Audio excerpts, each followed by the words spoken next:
EF Yasar YouTube channel இணையதள YouTube வழியாக நமதூர் நிகழ்ச்சிகளை உங்கள் மொபைல் போனில் கண்டுகளிக்க உடனே இஎஃப் யாசர் யூடியூப் சேனலை லைக் செய்து சப்ஸ்கிரைப் செய்து கொள்ளுங்கள். நமதூர் நிகழ்ச்சிகளை உடனுக்குடன் கண்டு கழியுங்கள். முடிந்தால் மற்றவர்களுக்கு ஷேர் செய்யுங்கள். நான் அடிக்கடி சொல்லி இருக்கிறேன், கல்யாணத்துக்கு முன்னாடியே ஷாப்பிங் போதுங்க. ரெண்டும் நம்மள்ட்ட எந்த கலாச்சாரத்தில் இருந்தது, எந்த சரியத்தில் இருக்கு? நிக்கா ஓதி ஈஜாபு கபூல் நடந்து நான் ஏற்றுக்கொண்டேன், கபில் து நிக்காஹா தஸ்வீஜஹா சதாகஹான்னெல்லாம் சொல்லி அவன் ஒத்துக்கொண்ட பிறகுதான் நீ மனைவி. ரெண்டு பேருடைய சந்திப்பு போக்குவரத்து எல்லாமே அப்புறம்தான். இங்க என்னென்ன லேசா தலைக்கு பூ வச்சு விட்டு போட்டு நிக்க வச்சு நிச்சயங்கிற மாதிரி ஏதோ வச்சு போட்டு ரெண்டு பேரும் ஒன்னா போய் கல்யாணம் பர்ச்சேஸ் பண்ணுதுங்க. பொண்ணு மாப்பிள்ளையும் ஷாப்பிங் போயிருக்காங்க. இல்லைங்க, இப்படியெல்லாம் அனுமதி இல்லையே, கல்யாணத்துக்கு முன்னாடி இப்படி பொண்ணு மாப்பிள்ளையும் ஒன்றா கடைக்கெல்லாம் போகக்கூடாது, அதெல்லாம் சரியத்தில்.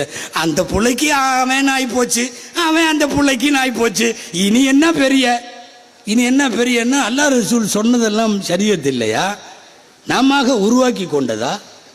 பத்திரிக்கையை ரெண்டு பேரும் போய் சேர்ந்து எடுக்கிறாங்க. இப்போ பட்டு சேலையை ரெண்டு பேரும் சேர்ந்து போய் எடுக்கிறாங்க. மாப்பிள்ளையோட ட்ரெஸ்ஸை கூட பொண்ணு போய் எடுக்கிறா.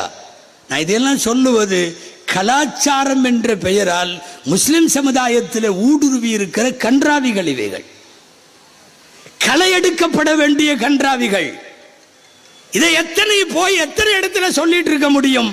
மாற்று வழியில யோசித்தால் நிஸ்வான்களின் வழியாக சரியான ஷரியத் எது என்று அவர்களுக்கு சொல்லிக் கொடுக்கிற போது எதுவெல்லாம் நாம தப்பா புரிஞ்சு வச்சிருக்கிறோமோ அதெல்லாம் கொஞ்சம் கொஞ்சமா போயிடும். இங்க நிறைய கோர்ஸ் எல்லாம் பார்த்தேன் இந்த நோட்டீஸ்ல. என்னமோ ஆலிமா, நாசிஹா, முபல்லிகா, முல்லமா, குடும்ப பொம்பளைகள்லாம் கூட படிக்கிறாங்கன்னு. வயசானவங்க எல்லாம் படிக்கிறாங்க, நிறைய படிக்கிறாங்க.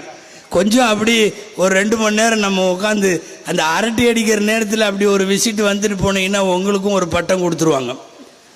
ஒரு 1 hour அசர் டு மகரிபில் சில இடங்களில் பார்த்தீங்கன்னா அல்லாஹ் அக்பர், இந்த வாசிப்படியில் அந்தம்மா உட்காந்துக்கும். எதிர் வீடு குறுக்க சந்து, அந்த வாசிப்படியில் அந்தம்மா உட்காந்துக்கும். 2 பேரும் பிஸ்மில்லான்னு ஆரம்பித்தாங்கன்னு வைங்களேன். இந்த மாதிரி தெருவில் சொல்கிறேன், கம்ப்ளீட்டாக ஒரு குடும்பத்தை பிரித்து அக்கு வேறு ஆணி வேற மேஞ்சு அல்லாஹு அக்பர் என்னென்னமோ போகும். ஒரு மணி நேரத்தில் மாமியா சரியில்லையா, நாத்தனார் மோசமா, இப்படியே ஓடும். எவன் வீட்டு நாத்தனாரோ எவன் வீட்டு மாமியாரோ என்னென்னமோ எல்லாம் பேசி மகரிபாக சொல்கிற நேரம் ஆயிரும். அப்போ இந்த 2 பேர் அதில் அந்த அம்மா எந்திரிக்கும். அப்போ கொடுக்கும் பாருங்க ஒரு பஞ்ச் டயலாக். என்ன தெரியுமா? நமக்கு எதுக்கு வம்பு, அதான் நான் பேசுறதே இல்லை. அடி பாவிகளா, 1 மணி நேரமாக ஓடி இருக்குது. ஊரையே கழுவி முடிச்சாச்சு. அந்த குடும்பத்துக்காரன் காதில் கேட்டால் செத்து போயிடுவான். அவ்வளவு பேசி முடிச்சுட்டு நமக்கு எதுக்கு வம்பு. நான் என்ன சொல்ல வர்றேன், இந்த 1 hour நீங்கள் இப்படி கொஞ்சம் இந்த ஆயிஷா நிஸ்வான் பக்கம் வந்துட்டு போங்களேன், ஒரு பட்டம் கொடுத்துருவாங்க. உங்களுக்கும் இருக்கிற நேரத்தை கொஞ்சம் பயன்படுத்தலாமே அப்படிங்கிறதுக்காக வேண்டி சொல்ல வர்றேன்.